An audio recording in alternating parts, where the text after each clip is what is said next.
ততক্ষণে অবিরত লাঠি চার্জ করতে করতে অফিসার দুজনও পুরোপুরি ক্লান্ত। দেওয়ালের গায়ে পিঠ ঠেকাতে ঠেকাতে তারা এক প্রকার ধপ করে মেঝেতেই বসে পড়ল। আর মেঝেতে গড়াচ্ছে ক্ষতবিক্ষত কিন্তু অদম্য এক মানব দেহ। আর্যর চোখ দুটো প্রায় বুজে আসছে, নাক মুখ দিয়ে টকটকে রক্ত গড়িয়ে পড়ছে। শ্যামবর্ণের ত্বকের রক্তের লাল দাগগুলো জমে জমে চাকা বেঁধে গেছে। ঠিক তখনই এক ভীষণ পরিচিত ঘ্রাণে তার বুজে আসা চোখের পাতা দুটো কেঁপে উঠল। সে বিশেষ সুবাস যার একটু ছোঁয়া পাওয়ার জন্য সে গত 2 দিন ধরে কাস্টডির এই নরকে তীব্র তৃষ্ণা নিয়ে প্রহর গুনছিল। ঝাপসা নজরে আর্য দেখল তার ঠিক সামনে এসে দাঁড়িয়েছে একজন। শরীর চলছিল না বলে ওপরের মুখটা দেখতে পাচ্ছিল না। অবশেষে মানুষটার হাঁটু গেড়ে তার সামনে নিচু হতেই আর্য দেখতে পেল তেজস্বিনীকে। মুহূর্তেই আর্যর রক্তের রাঙানো ঠোঁটে এক চিলতে মায়াবী হাসি ফুটে উঠল।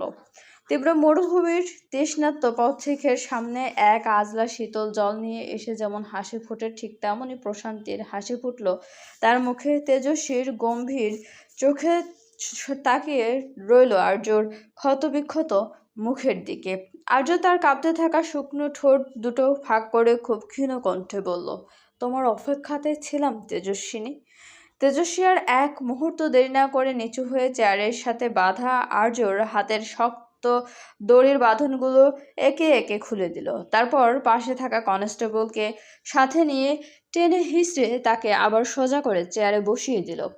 আর্য ব্যাকুল চোখে তেজস্বীর দিকে তাকিয়ে অবুঝের মতো কাতর কণ্ঠে অনুরোধ করলো, একটিবারের জন্য জড়িয়ে ধরবে তেজস্বিনী। তেজস্বী তার আকতি সম্পূর্ণ উপেক্ষা করে বরফ শীতল কণ্ঠে প্রশ্ন করলো, এত প্রহারের পরও অপরাধ স্বীকার করলেন না? আর্য তার রক্তমাখা মুখটা সামান্য তুলে মৃদু হেসে উঠল, আর কত স্বীকার করব বলো? কতবার বলবো আমি কেবল আমার তেজস্বিনীকে ভালোবাসি? কথাটা বলে আর্য ফিক করে হেসে ফেলল, যেন রিমান্ডারে এই ভয়াবহ রক্তপাত আর যন্ত্রণা তার কাছে অতি তুচ্ছ এক বিষয়। তেজস্বী এক গভীর দীর্ঘশ্বাস ফেলল, কঠিন গলায় বলল, আপনার বিরুদ্ধে প্রতিটা খুনের অকাট্য প্রমাণ আছে মিস্টার আর্য চৌধুরী। আপনি এই সবগুলো সিরিয়াল কিলিং করেছেন। আর্য তেজস্বীর চোখের দিকে অপলক দৃষ্টিতে তাকিয়ে পরম শান্ত কণ্ঠে উত্তর দিল, একটা মিথ্যে স্বীকারোক্তির মাধ্যমে যদি আমার তেজস্বিনীর মুখে এক চিলতে হাসি ফুটে, তবে এই 6টা খুনের দায় কেন তেজস্বিনী? আমি 100 কোটি খুনের মিথ্যে বোঝা নিয়ে জের কাজে তুলে নিয়েও আনন্দের সাথে ফাঁসের দড়িতে ঝুলে পড়তে রাজি। এরই মাঝে রিমান্ড রুমের থমথমে পরিবেশ চিরে ভেতরে প্রবেশ করলেন ডিআইজি মারুফ ইকবাল। তার ঠিক পেছনে ইকরা এবং হৃদয়। ইকরা দ্রুত এগিয়ে গিয়ে তেজস্বীর হাতে ফরেন্সিক ল্যাব থেকে সদ্য আনা পেপারসগুলো তুলে দিল। সেই রিপোর্টের কালো অক্ষরে স্পষ্ট লেখা, আসিফ চৌধুরীর আসল ছেলে এই আর্যই, অর্থাৎ আর্য চৌধুরী আর আদিব খন্দকার একই ব্যক্তি।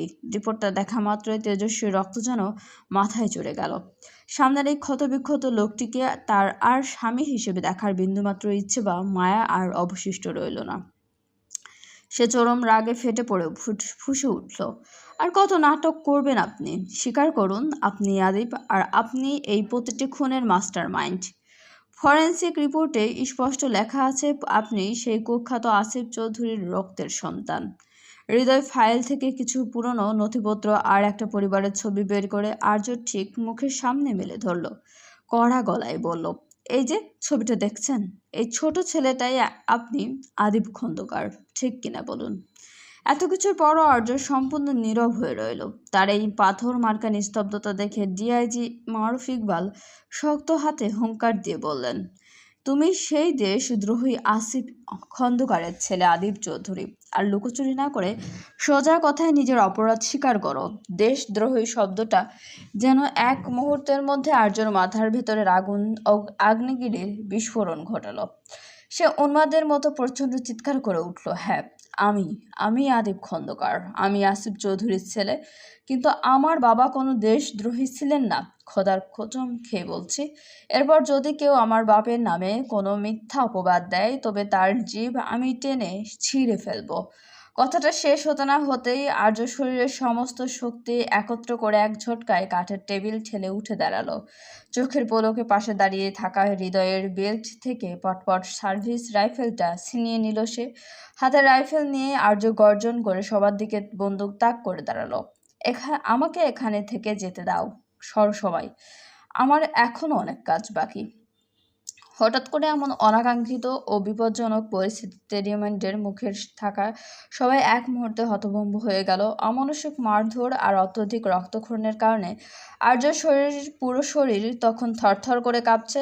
শরীর কাঁপায়, তার হাতের বন্দুকের নিশানাও বিপজ্জনকভাবে এদিক ওদিক দুলছে। সেই কাঁপুনিতে আর্যর আঙ্গুলের চাপে দুর্ঘটনাবশত ট্রিগারে চাপ লেগে গেল ঠাস করে একটা বিকট শব্দে গুলি বের হলো।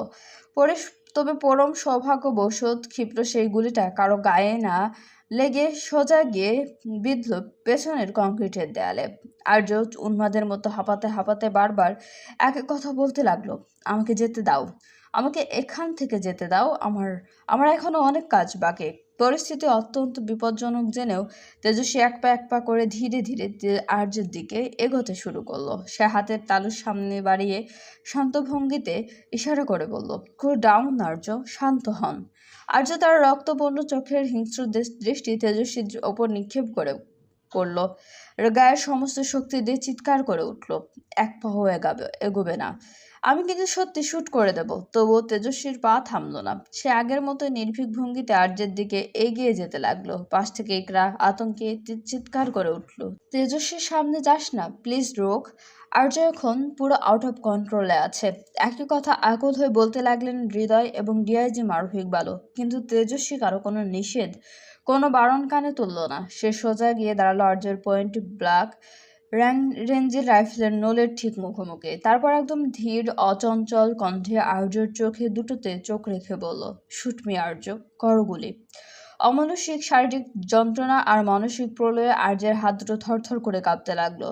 তেজস্বী একই শক্ত ও থমথমে গলায় আবার বলল, কি হলো, হাত কাঁপছে কেন এত, করো গুলি। কথাটা শেষ হতেই আর্যর অবশ হয়ে আসা হাত থেকে ভারী রাইফেলটা খসে মাটিতে ধপাস করে আছড়ে পড়ল। আর্য আর এক মুহূর্ত নিজেকে সামনে রাখতে পারল না। এক আবেশে সামনে এগিয়ে এসে তেজস্বীকে দুই বাহুর দিয়ে জড়িয়ে ধরল। এত তীব্র, প্রচণ্ড এক আর বেকুল শক্তিতে সে তেজস্বিনীকে বুকের সাথে পিষে ধরল যে শক্ত করে ধরে রইল, যেন এই এক মুহূর্তের জন্য শিথিল হলেই তার জীবনের শেষ আশ্রয়টুকু চিরতরে হারিয়ে যাবে। রাত তখন বেশ গভীর। চারপাশের নীরবতা যেন এক দমবন্ধ করা আবহে রূপ নিয়েছে। অনেক চেষ্টা ও কাঠখড় পুড়িয়ে অবশেষে আর্যকে রিমান্ডের ঘর থেকে সাময়িকভাবে সরানো সম্ভব হয়েছে। রিমান্ড রুমে অমানসিক নির্যাতনের এক পর্যায়ে আর্য জ্ঞান হারিয়ে ফেলেছিল। দ্রুত তাকে বুড়োর তত্ত্বাবধানে ডাক্তারের কাছে নিয়ে যাওয়া হয়।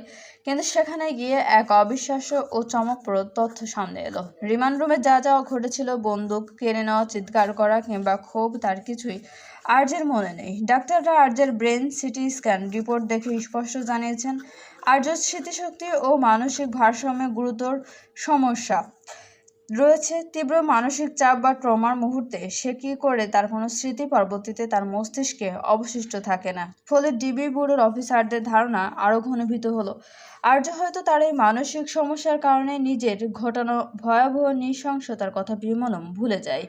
অন্যদিকে বাসার কোণে নীরব এক কোণে তেজস্বী ফ্লোরে জায়নামাজ বিছিয়ে বসেছে। পরনে সাধারণ থ্রি-পিস, মাথায় হিজাব টানা। গভীর রাতে তাহাজ্জুদের সালাত আদায় শেষে সে খোদার দরবারে দু হাত তুলে আকুল হয়ে কেঁদে উঠল, হে আমার প্রভু, হে পরওয়ারদিগার, আপনি আমার সত্যের আলো দেখান, সঠিক পথে চলার তৌফিক দিন। কোনটা সত্য আর কোনটা ভুল তা বোঝার ক্ষমতা দিন। একজন নারীর জন্য পৃথিবীর বুকে স্বামীর সর্বশ্রেষ্ঠ আশ্রয় হলেও এই মুহূর্তে দাঁড়িয়ে আমি চোখ বন্ধ করে আমার স্বামীর পক্ষে অবস্থান নিতে পারছি না। চাকরি নেওয়ার সময় খোদার নামে শপথ করেছিলাম, যাই ঘটুক না কেন চিরকাল ন্যায়ের পক্ষে ও আইনের সাথে থাকবো। হে আল্লাহ, তুমি আমার স্বামীকে সব বিপদ থেকে রক্ষা করো। কেন বারবার আমার জীবন থেকে আমার ভালোবাসাকে এভাবে কেড়ে নাও খোদা। কথাগুলো বলতে বলতে তেজস্বীর চোখ বেয়ে নোনা জল গাল বেয়ে গড়িয়ে পড়ল জায়নামাজের ওপর। চলবে। গল্পটি চলাকালীন সবাই আমাদের চ্যানেলটা সাবস্ক্রাইব করুন এবং গল্পটি ভালো লাগলে অবশ্যই সবাই লাইক, কমেন্ট এবং শেয়ার করতে ভুলবেন আপনাদের প্রিয় মানুষগুলোর সাথে। এবং আমাদের চ্যানেলের সঙ্গে থাকার জন্য সবাইকে অনেক অনেক বেশি ধন্যবাদ।